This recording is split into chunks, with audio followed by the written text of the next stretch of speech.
Welcome to हरियाली educational hubs friend. आज हम सूरदास जी को देखने वाले हैं। देखिए, सूरदास जी को हम प्रॉपर उतना ही देखेंगे जितना कि कट टू कट हमारे एग्जाम के पॉइंट ऑफ व्यू से इम्पोर्टेंट है और जितनी उसकी रिलेवेंसी होगी। देखिए, कभी भी ये मत समझना कि यार वीडियो छोटे बन रहे हैं, कंटेंट कम है, उससे कोई मतलब नहीं पड़ता। हमें एग्जाम का वेटेज देखना होता है कि उससे एग्जाम में क्वेश्चन बनने की संभावना कितनी है। ये सारी चीजें देखनी होती है। हमारी हिंदी साहित्य की सीरीज चल रही है जिसके अंतर्गत हमने कबीरदास जी रसखान देख लिए। देखिए, हमने कबीरदास जी में भी देखा तो वहां से क्वेश्चन बनने की संभावना सिर्फ वो बीजक से बनती है, साकी शब्द रमणी। और उनको उनकी भाषा को किसने क्या कहा था, सदुक्कड़ी भाषा किसने कहा था, वाणी का डिक्टेटर किसने कहा था, पंचमेल खिचड़ी किसने कहा था, वहां से क्वेश्चन बनने की संभावना रहती है।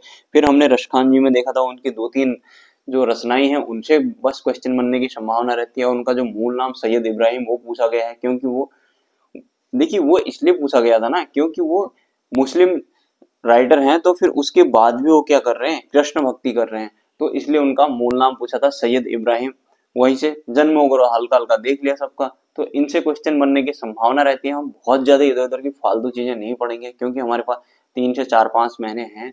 उनमें से हमें क्या करना है, चीजों को कवर अप भी करना है, चीजों को समराइज भी करना है और चीजों को फिर क्या सम अप भी करना है उनको। और जल्दी से जल्दी प्रैक्टिस करके सींच पाल की एक पोस्ट को अपनी मुट्ठी में ले लेना है। उसके बाद अपडेट करते रहेंगे क्योंकि 1000 पोस्ट हैं करके कल यूके ट्रिपल एससी के चेयरमैन ने बोल दिया है, तो इसका मतलब होंगे। तो ज्यादा अफवाहों में भी आप लोग ध्यान देकर अपने को परेशान ना करें, इसलिए पढ़ाई में फोकस करें। मैं भी अपनी साइड से पूरी मेहनत करूंगा, आप भी कीजिएगा।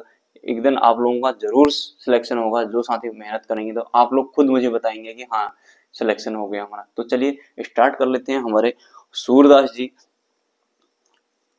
ये हमारे सूरदास जी हैं। अगर हम इनके जन्म की बात करें तो 1478 में इनका हुआ था जन्म। इनका जन्म 1478 में हुआ। रुनकता एक जगह है आगरा में।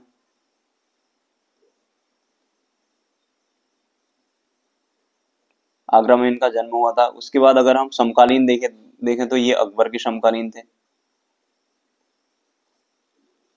अकबर के समकालीन। फिर उसके बाद हम इनकी मृत्यु में आ जाते हैं, तो इनकी मृत्यु है 1563 में। 1563 कहीं पर 83 भी दिया रहता है। ये कॉन्ट्राडिक्टी होती है ना, कोई चीजें तो ये आने ही नहीं होते हैं। तो मैं बता दे रहा हूँ लेकिन मतलब नहीं रहता इन सब चीजों। वैसे भी इनकी मृत्यु कब हुई ऐसा कुछ पूछेगा नहीं। अगर मृत्यु ही पूछनी होगी तो उसमें जो हाल ही में करंट अफेयर में जो कोई पर्सनालिटी ऐसी होगी जिनका हाल ही में मृत्यु हुई रहेगी उसको पूछेंगे ना, इसको क्यों पूछेंगे। वो फिर भी मैं बता दे रहा हूँ। तो इनकी प्रमुख रचनाएं देख लेते हैं अब। ये मेन है अगर पूछने वाला। अब इन प्रमुख रचनाओं में भी ना सूर सागर, शूर शारावली, साहित्य लहरी, दो तीन एक ही तो है इंपोर्टेंट। और तो सब खींचने वाली हुई फालतू की, एक मतलब बनाना है करके, एक कंटेंट बनाना है करके। ठीक, तो यहीं से क्वेश्चन बन जाना है अगर आ रहा है तो। शूर सागर हो गया। देखिए फ्रेंड्स, मैं तो सीधे सीधे मुंह पे बोल दे रहा हूँ खाली। अब वो चीज करने से कुछ मतलब नहीं रहता है ना, फालतू का कंटेंट बना रहा है इररेगुलर, वो इररिलेवेंट, तो उसका कुछ मतलब नहीं होता। शूर सागर, शूर शारावली, शूर शारावली है, हाँ, शूर शारावली। साहित्य लहरी, ये मेन है इनके। इसके बाद नल दमयंती, कृष्ण बाल माधुरी, नल दमयंती जबरदस्ती के लिखने में भी रहे। नल दमयंती, कृष्ण बाल माधुरी, कृष्ण बाल माधुरी हो गए। ब्याह लो, भ्रमर गीत इंपोर्टेंट है लेकिन मैं यहाँ पर लिख देता हूँ।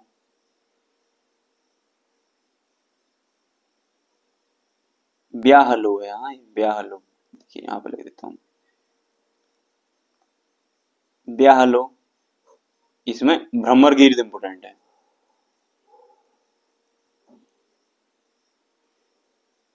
भ्रमर गीत बहुत इंपॉर्टेंट है, ये इसको ध्यान में रखना। भ्रमर गीत, ठीक, ये ये इम्पोर्टेंट है। बस इतना सा ही है। अब इतने से मैं बहुत ज्यादा हम इधर उधर से चीजें उठा के लाओ। अब इनकी कहानी देखें तो ये जन्म से अंधे थे, ये था वो था, या इसमें विवाद है कि जन्म से अंधे थे नहीं थे, ये फालतू की कहानियां सुनाओ तो उसका कोई मतलब नहीं है ना, क्योंकि वो एग्जाम में तो आना नहीं है।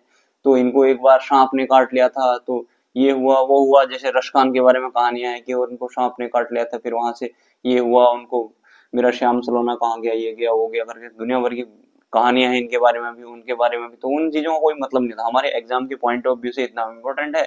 मैं बोल रहा हूँ एग्जाम के टाइम तक अगर इतनी चीजें भी रिटेन रहे ना, हर चीज में जितना मैं बता रहा हूँ, ये चीजें भी रिटेन रहे ना, अभी हमें लगता है दुनिया भर का इकट्ठा कर लें, ये भी कर लें वो भी कर लें वो भी कर लें। बात ये होता है कि एग्जाम के टाइम में हमारे पास रिटेन कितना है, वो चीजें रिटेन नहीं रह पाती हैं, तो उस टाइम कुछ नहीं होता है। फिर जो चीजें हमने पढ़ा है उसको भी भूल जाते हैं और वो भी रिवाइज नहीं हो पाता बहुत ज्यादा इकट्ठा करने के चक्कर में। तो चलिए फ्रेंड्स, आप लोग इसको देखिएगा, फिर मैं नेक्स्ट वीडियो लेके आता हूँ। तब तक के लिए बाय बाय, टेक केयर।